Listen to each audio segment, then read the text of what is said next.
نکاح کے متعلق چند احکامات آپ سے عرض کرنا ہے۔ نکاح اونچی اور عصمت والی عبادت ہے،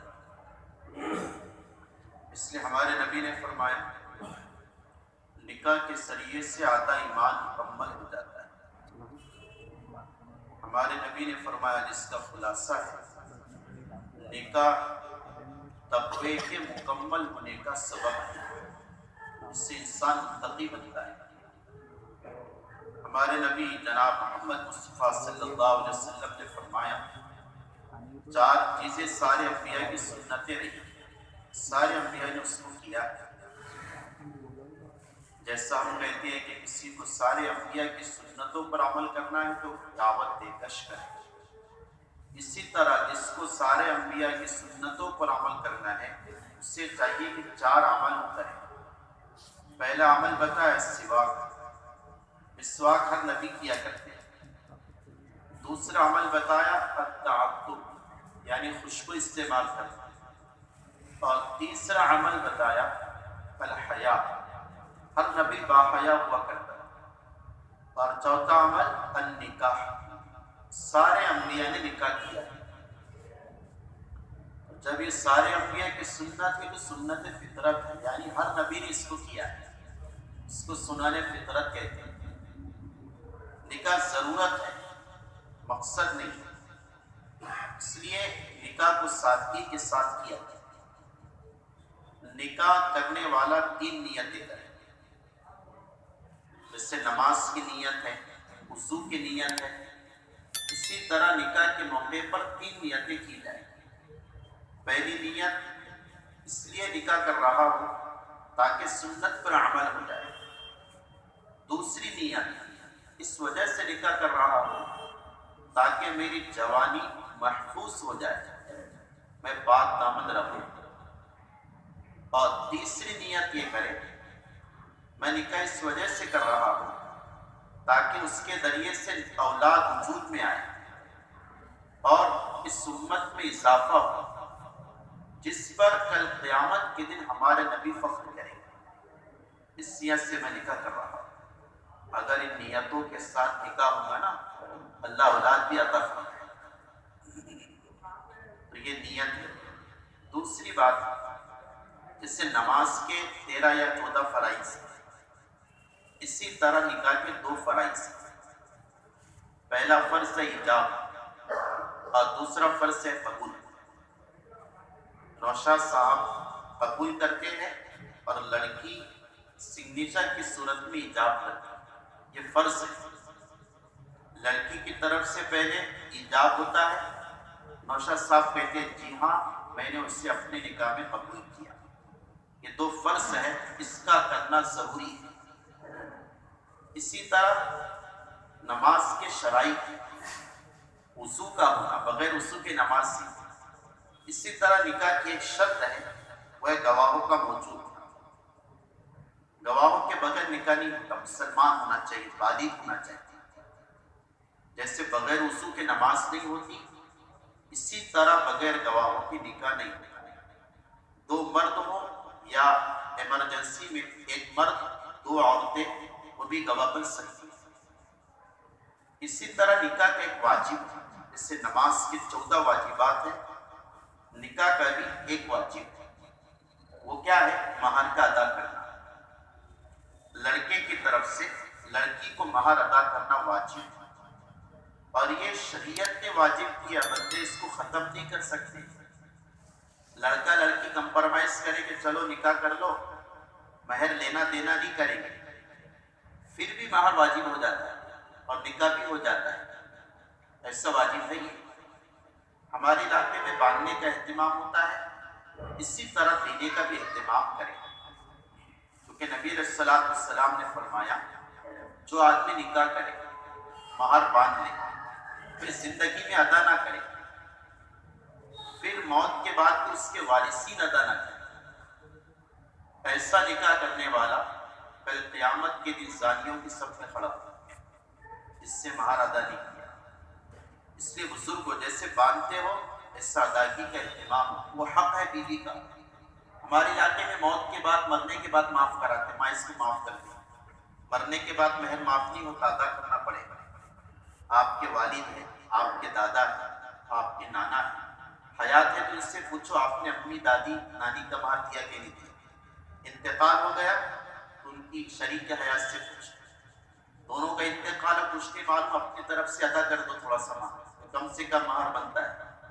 چونکہ میرے عزیزو، علماء نے لکھا ہے مہر میں سے کوئی شوہر 50 روپے ڈبو دے، 50، کل قیامت کے دن بیوی اس کے نامہ اعمال میں سے 600 مقبول نمازیں نکالے گی، 50 روپے کے روپے، سمجھے؟ آپ بولیں مفتی صاحب وہاں کمپرمائز کر لیں گے نا، وہاں کمپرمائز سے چلیں گے وائف کے ساتھ، ہاں تو ماں اپنے چھوٹے بچے کو چھوڑ دیں گے دودھ پیتے، وہاں کچھ نہیں چلے گا، نفسی نفسی، میں اپنے آپ کو کیسا بچاؤں، یہ چلے گا، اس لیے ادا کیا جائے۔ اب ایک بات، باندھے کتنا؟ جتنی طاقت ہے اتنا باندھے، آپ جتنی طاقت ہے شوہر کی لڑکی کو اتنا باندھے۔ مہر کم سے کم کتنا ہوتا ہے، اس کم سے کم لیمٹ شریعت نے بتا دی، اوپر کی آپ کو آپ کے حیثیت سے باندھنا ہے۔ کم سے کم لیمٹ ہے 10 درہم چاندی کی، 1 درہم 3 گرام کا ہوتا ہے آلموسٹ، تو 10 درہم ہو گئے 30 گرام کی، یعنی 3 تولہ۔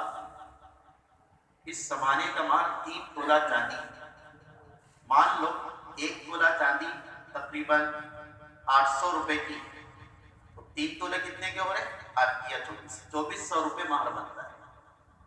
یہ مثال دے رہا ہوں، چاندی کا ریٹ آپ نے نکال لیا، تو 2023 کا مہر 2300-2400 روپے بنتا ہے۔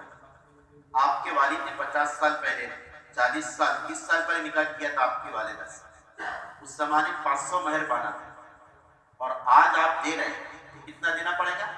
اس زمانے کے اعتبار سے دینا پڑے گا، چونکہ اس زمانے میں 3 تولہ چاندی 500 روپے میں آ جاتی، آج ریٹ بڑھ گئے، اس وجہ سے آج کے ریٹ کے اعتبار سے 3 تولے چاندی کا جو قیمت بنتی ہے وہ آپ کو دینا پڑے گا۔ مہر کیا بنا سکتے آپ؟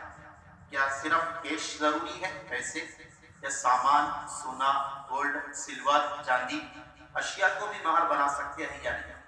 تو امام ابو حنیفہ فرماتے ہیں مہر مال بھی بنا سکتے ہیں آپ، پیسے، کیش۔ دوسرا، مہر سونا چاندی کو بھی بنا سکتے ہیں۔ اسی طرح مہر کسی سامان کو بھی بنا سکتے ہیں، سامان، کوئی سامان ہے جیسے بھی گھر ہے اس کو بھی مہر بنا سکتے ہیں، نکاح کا پلاٹ ہے اس کو بھی نکاح کا مہر بنا سکتے ہیں۔ بھائی بات سمجھ میں؟ سامان کو بھی بنا سکتے، سونا چاندی کو بھی بنا سکتے، اور پیسوں کو بھی مہر بنایا جا سکتا ہے۔ اس کے بعد بزرگوں دوستوں، یہ نکاح کا ایک واجب ہے۔ نکاح کی چند سنتیں، حضرت مولانا یوسف صاحب فرمایا کرتے تھے نکاح کی برکتیں سنتوں سے حاصل ہوتی ہیں، اس سے ماشاءاللہ یہ نکاح مسجد میں ہو رہا ہے، یہ بھی بڑی سنت ہے۔ ہمارے نبی نے فرمایا کہ نکاح کی چند سنتیں ہیں، ان کا خلاصہ ہے۔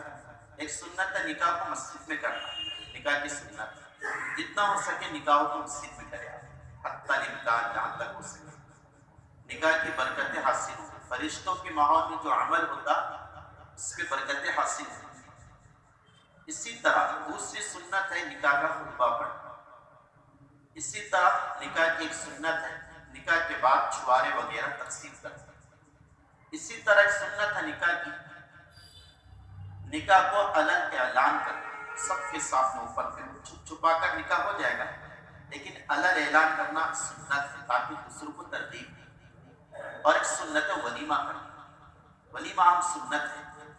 ہمارے نبی نے ولیمے کی اہمیت کیسی بتائی، مشکات کی روایت ہے، اگر کسی کو ولیمے کی دعوت دی جائے اور قبول کرنے سے کوئی شرعی عذر روکتا نہیں، بالکل کمفرٹیبل ہے، جا سکتے آپ، کوئی بیماری نہیں، کوئی عذر نہیں، کوئی حرج نہیں، کوئی پریشانی نہیں، کچھ بھی نہیں ہے، اگر کسی نے ولیمے کی دعوت جان بوجھ کر اوائڈ کیا، اگنور کیا، نظر انداز کیا اور ٹھکرا دیا، قبول نہیں کیا، ہمارے نبی نے فرمایا ایسا آدمی وہ ہے جس نے میری نافرمانی کی، نبی کی نافرمانی۔ ایسا ولیمے کی اہمیت ہے، صحیح روایت ہے مشکات شریف کی۔ اس لیے ولیمے کی دعوت اگر کوئی عذر نہ ہو تو قبول کریں۔ پھر ولیمہ 2-3 قسم کا ہے۔ آپ نبی علیہ السلام نے مختصر ولیمہ بھی کیا ہے، تھوڑا سا بڑا چڑھا کر بھی کیا ہے۔ آپ کھلا سکتے ہیں بڑا چڑھا کر، اس کی اجازت ہے، فضول خرچی سے بچتے ہیں۔ سب سے برا ولیمہ کون سا ہے؟ سب سے برا ولیمہ، اس کو سنا کر بات ختم کر۔ سب سے برا ولیمہ ہمارے نبی نے فرمایا، سب سے بدترین ولیمہ وہ ہے جس میں صرف مالداروں کو بلایا جائے، صرف مالدار نوٹا والے، اور غریبوں کو نہ بلایا جائے۔ دیکھو ہمارے نبی جیسے مالداروں کے نبی ہے، غریبوں کی بھی نبی ہے۔ اس امت میں عبد الرحمن بن عوف جیسے مالدار بھی، تو بلال جیسے غریب بھی، آقا نے دونوں کا خیال رکھا ہے۔ اس وجہ سے آپ جیسے ولیمے کی دعوت رشتہ داری کی بنیاد پر دیتے ہیں، پڑوس کی بنیاد پر دیتے ہیں، اور تعلقات کی بنیاد پر دیتے ہیں۔ 8-10 غریبوں کو، 15-20 غریبوں کو اس حدیث کی بنیاد پر دعوت دیتے ہیں کہ ہمارے نبی نے فرمایا ولیموں میں غریبوں کو بھی شامل کیا، صرف غربت کی وجہ سے۔ رشتہ دار ہے تو بلائیں گے اس کو، آئی بات سمجھ؟